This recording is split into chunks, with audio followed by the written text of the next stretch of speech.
Hello viewers, आज हम देखेंगे टेरिडोफाइट्स के विषय में। आज देखें वनस्पति जगत का जो पुराने वर्गीकरण के अनुसार तीसरा फाइलम है।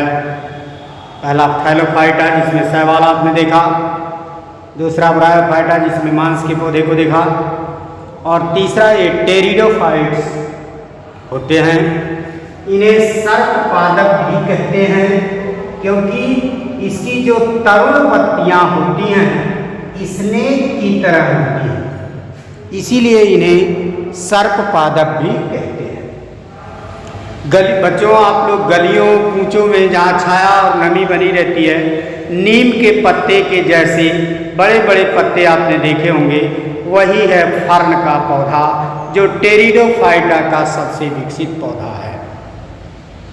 बहुत पहले कालांतर में पृथ्वी पर टेरिडोफाइटा के घने जंगल हुआ करते थे जो पृथ्वी के दलदल में दब गए, आज कोयले के रूप में मिलते हैं। वो पीट कोयला उसको कहा जाता है क्योंकि पीट फर्न के पौधे से वो बने हैं। अब देखते हैं इनके प्रमुख लक्षण। नंबर 1, टेरिडोफाइटा के पौधे प्रायः एकदम छायादार स्थानों पर उगते हैं। इनमें संवहन ऊतक होता है, अर्थात इनमें जाइलम और फ्लोएम पाया जाता है, परंतु जाइलम और फ्लोएम के सभी अवयव नहीं होते। फ्लोएम में फ्लोएम कंपेनियन सेल्स और जाइलम में वह सेल्स नहीं पाए जाते। ये हरे होते हैं, इनमें विकसित क्लोरोफिल पाया जाता है और ये प्रकाश संश्लेषण द्वारा अपना भोजन बना लेते हैं। इनमें जड़ तना पत्ती पाई जाती है, यानी ये पौधे ऐसे हैं। शैवाल को आपने देखा, वो था जड़ तना पत्ती नहीं थी। मांस के पौधे में भी देखा आभासी जड़, आभासी तना, आभासी पत्ती बनी, लेकिन इसमें जड़ जैसी जड़, तने जैसा तना, पत्ती पाई जाती है। पुष्प, फल व बीज नहीं बनते, यानी ये अपुष्पीय पादप हैं। इनमें पुष्प और फल और बीज नहीं बनते, बल्कि बीजाणु बनते हैं। क्या बनते हैं? बीजाणु बनते हैं। जनन के लिए बीजाणु बनते हैं। पत्तियां इनकी सर्पिलाकार कुंडलित होती हैं, जिसके कारण इन्हें वनस्पति सर्प कहते हैं। देखिए ये सर्पिलाकार आरंभ में कुंडलित हैं, तमाम पत्तियां निकली हुई हैं। तो इसमें एक हमने दिखाया है, ये सर्पिलाकार यंग लीफ है, कुंडलित है, इसी कारण इसे सर्पपादप या वनस्पति सर्प भी कहते हैं। मुख्य पौधा इसका स्पोरोफाइट होता है, गैमेटोफाइट प्रोटैलस बनाता है। अभी हम जीवन चक्र में देखेंगे, ये जो पत्तियां आप देख रहे हैं इन पर स्पोर बनते हैं, इसीलिए ये मुख्य पौधा है। ये स्पोरोफाइट कहलाता है। गैमेटोफाइट इसका आधा भूमि में धंसा हुआ पाया जाता है। तना भूमि में तिरछा प्रकंद के रूप में होता है। देखिए ये तना है जो राइजोम के रूप में 45 डिग्री पर भूमि में ये धंसा रहता है, जिससे पत्तियां निकली रहती हैं। तमाम पत्तियों के रेडिस हैं जो टूटे हुए हैं, दिखाया जा रहा है, ये राइजोम है, पाए जाते हैं।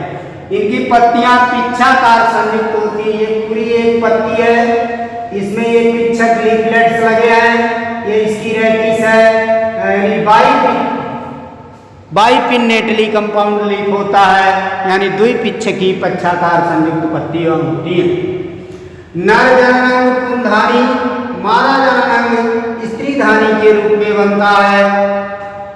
मांस के पौधे में भी पुंधानी और स्त्रीधानी बनी थी, इसमें भी पुंधानी और स्त्रीधानी बनती है। पुंधानी में पुंगड़ बनते हैं, स्त्रीधानी में अंडाणु बनते हैं। निषेचन के लिए जल आवश्यक होता है। मांस के पौधे में भी था, इसमें भी है।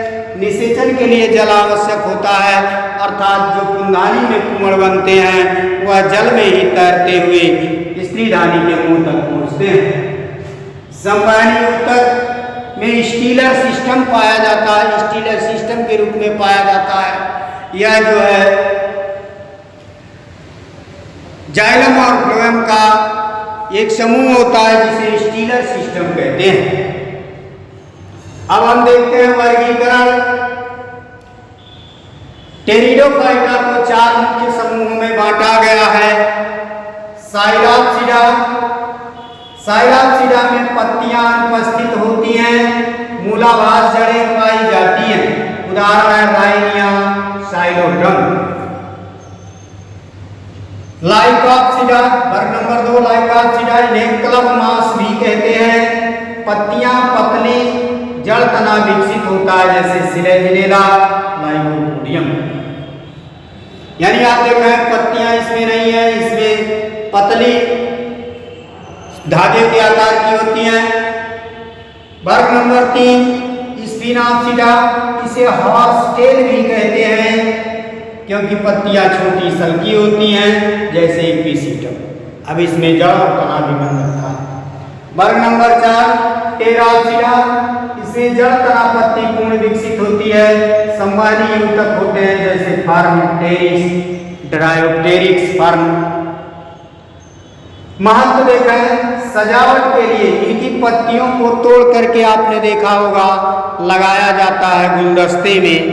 हर कार्यक्रम में आप शादी वगैरह में देखे होंगे कि इस तरह की पत्तियां होती हैं जो गुलदस्ते में लगाए जाते हैं। औषधि, लाइकोपोडियम से गठिया रोग का इलाज किया जाता है, साथ ही इसका प्रयोग उदर रोगों में भी किया जाता है। भोजन के रूप में आइसोइड्स के कंद खाए जाते हैं। चौथा, लाइकोपोडियम को कीटनाशक के रूप में प्रयोग किया जाता है। फर्न में एजोला नाइट्रोजन स्थिरीकरण करता है, इस तरह से यह नाइट्रोजन सहजीवन भी करता है, भूमि की उर्वरा शक्ति को भी बढ़ाता है। अब हम देखेंगे ये फर्न का पौधा है, रूट्स हैं जो राइजोइड्स के रूप में है, राइजोम है, यंग लीफ है, रैडिस है, ये पत्ती है पूरा, लीफलेट्स है और ये लीफ है। अब हम देखते हैं फर्न का लैंगिक जीवन चक्र।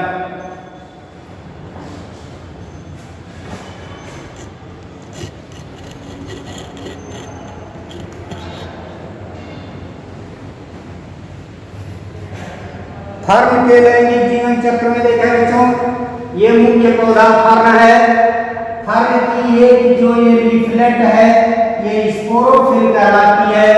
इसकी निचली सतह पर सेल के बीज के आकार के एकदम वैस्कुलर बंडल से सिराओं पर लटकते हुए ऐसे झुलनी की तरह लटकते हुए ये किडनी के आकार के, सेल के बीज के आकार के अनेक सोराई पाए जाते हैं।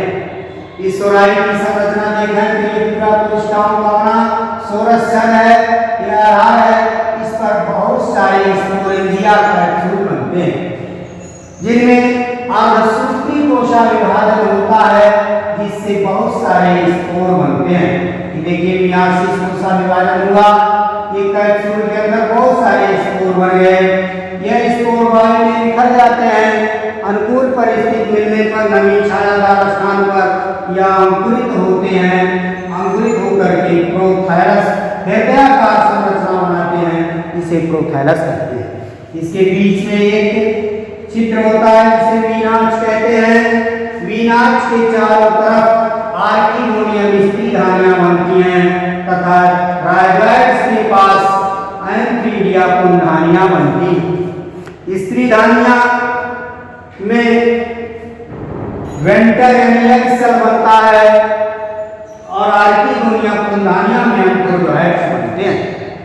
यही एंथ्रोजाइट जल में डूबते हुए स्त्रीधानी में पहुंचते हैं और जायगोट बना लेते हैं। जायगोट विकसित होकर एम्ब्रियो बनाता है।